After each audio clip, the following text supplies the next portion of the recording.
दोस्तों स्वागत है एक बार फिर से आपके अपने यूट्यूब चैनल में। दोस्तों बड़ी खबर है इस समय की, या यूँ कह लीजिए बीएड अभ्यर्थियों के लिए खुशखबरी है। विशेषकर उन भर्तियों में जिनका विज्ञापन पहले जारी हुआ है और कहीं ना कहीं इनडायरेक्ट वे में वो देवेश शर्मा के आदेश से डर रहे थे। वह बीएड अभ्यर्थी जो आगे चयन की कतार में लगे हैं, तो कहीं ना कहीं उनका जो ये डर है इस वीडियो को देखने के बाद दूर होने वाला है। और जिसमें सुप्रीम कोर्ट की ट्रिपल जजों की बेंच ने कहा है स्पष्ट रूप से कि नए आदेश पुरानी भर्तियों पर नहीं होंगे लागू। और आप स्वयं समझ सकते हैं कि अगर हम बात करें 69,000 शिक्षक भर्ती में अचयनित अभ्यर्थियों की, खासकर बीएड अभ्यर्थियों की, तो पूरी तरह से शंका का समाधान हो गया है कि 69,000 शिक्षक भर्ती में देवेश शर्मा का आदेश का कोई प्रभाव अब नहीं पड़ने वाला है। तो वीडियो अंत तक अवश्य देखें।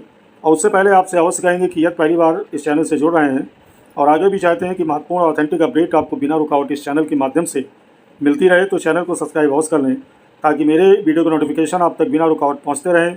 साथ ही साथ वीडियो को हर उस ग्रुप में शेयर अवश्य कर दीजिए जिसमें आप जुड़े हैं, जिससे सभी अभ्यर्थियों को पूरी जानकारी मिल सके। तो दोस्तों जैसा कि आप जानते हैं, अगर हम बात करें विशेष रूप से 69,000 शिक्षक भर्ती की, तो इसमें पहले भी कोई ऐसी बात नहीं थी, क्योंकि रामशरण मौर्य के आदेश से पूरी तरह एक खबर था।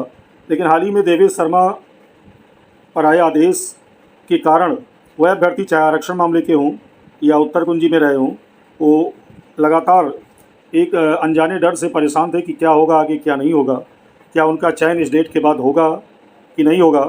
तो वो पूरी तरह से दोस्तों क्लियर हो गया है।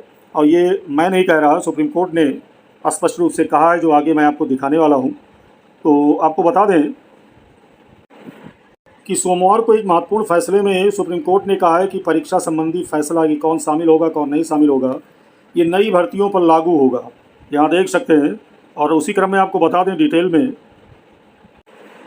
तो सुप्रीम कोर्ट ने सोमवार को, जैसा कि मैंने बताया, एक महत्वपूर्ण आदेश में कहा है कि न्यायिक सेवा परीक्षा के लिए न्यूनतम 3 साल की वकालत के नियम वाला 20 मई का उनका जो फैसला है वो आने वाली भर्ती अधिसूचनाओं पर लागू होगा। यानी बैक डेट में जो अधिसूचनाएँ जारी हुई हैं उन पर कोई प्रभाव नहीं पड़ेगा। और साथ में बता दें कि इस आदेश से पहले जारी भर्ती अधिसूचनाओं पर उक्त फैसले का कोई असर नहीं होगा। यह स्पष्ट रूप से सुप्रीम कोर्ट ने सोमवार को एक महत्वपूर्ण फैसले में कहा है। और आपको बता दें कि मामला क्या था। तो मुख्य न्यायाधीश BR गवई जी, जो कि वर्तमान में हैं, उनके नेतृत्व वाली पीठ ने 20 मई को एक आदेश दिया था। यानी 20 मई को नए विधि स्नातकों के प्रवेश स्तर का मामला था और प्रवेश स्तर की न्यायिक सेवा परीक्षा में बैठने पर रोक लगा दी थी। और न्यूनतम 3 वर्ष की वकालत का मानदंड ये तय किया गया था। यानी जिन्होंने न्यूनतम 3 वर्ष की वकालत की हो वही न्यायिक सेवा परीक्षा में बैठ सकता है।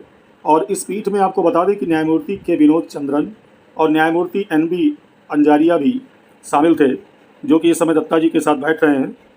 और उन्होंने अपने महत्वपूर्ण फैसले में ये आदेश दिया है। और किसके खिलाफ दिया, तो आपको बता दें कि जो जम्मू कश्मीर लोक सेवा आयोग है उसकी 14 मई की भर्ती अधिसूचना जारी हुई थी। और उस भर्ती अधिसूचना को याचिकाकर्ता ने चुनौती दी थी। और इसमें था क्या, इसमें यह कहा गया था कि इसमें 3 साल की वकालत का जो नियम है उस नियम को अनिवार्य नहीं किया गया था। यहाँ देख सकते हैं, यानी 14 मई को ये अधिसूचना जारी हुई थी और जिसमें 20 मई को आए आदेश के अनुसार जो 3 साल का वकालत का मतलब अनिवार्य नियम था उसमें लागू नहीं किया गया था। और याचिकाकर्ता उसी मामले को लेकर सुप्रीम कोर्ट गए थे।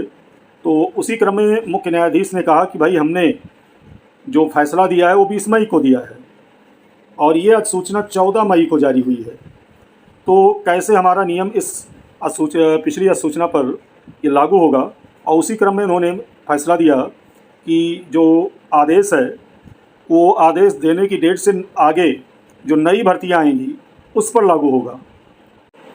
और ट्रिपल जजों की बेंच ने याचिकाकर्ता को फटकार भी लगाई और कहा कि क्या हाई कोर्ट की पूर्ण अदालत को ये पता था कि मुख्य न्यायाधीश 20 मई को फैसला सुनाने वाले हैं। यानी कहने का मतलब ये है कि जो जम्मू कश्मीर की जो हाई कोर्ट है, क्या उसको फैसला था कि हम 20 मई को ये फैसला सुनाने वाले हैं। और जबकि उसने 14 मई को यह सूचना जारी किया था, तो जाहिर सी बात है कि 14 मई की जो सूचना है वो उस समय के नियमों के अनुसार ये संचालित होगी, ना कि 20 मई को यानी आगे की डेट में दिए गए फैसले के अनुसार। और उसी क्रम में ये आदेश दिया है कि कोई भी फैसला जो सुप्रीम कोर्ट से लागू होगा वो नई भर्तियों पर लागू होगा। तो यहाँ आप देख सकते हैं इसी सोमवार का ये फैसला है। तो आप स्वतः ही समझ सकते हैं कि जब सुप्रीम कोर्ट की ट्रिपल जजों की बेंच ने ये कहा है कि जो आदेश है कोर्ट का वो नई अधिसूचना यानी जो भर्ती की नई अधिसूचना जारी होगी उस पर प्रभावी होगा। तो दोस्तों उम्मीद है कि पूरा सारांश आपको समझ में आ गया होगा। तो निश्चिंत रहें, यदि आप पात्र हैं तो निश्चित रूप से आपका चयन होगा। अब इस भर्ती में विशेषकर अगर 69,000 की बात करें तो बीएड बीटीसी का कोई मुद्दा अब नहीं रह गया है। तो वीडियो में दोस्तों इतना ही। बने रहिए आगे के लेटेस्ट अपडेट के लिए चैनल के साथ। बहुत बहुत धन्यवाद।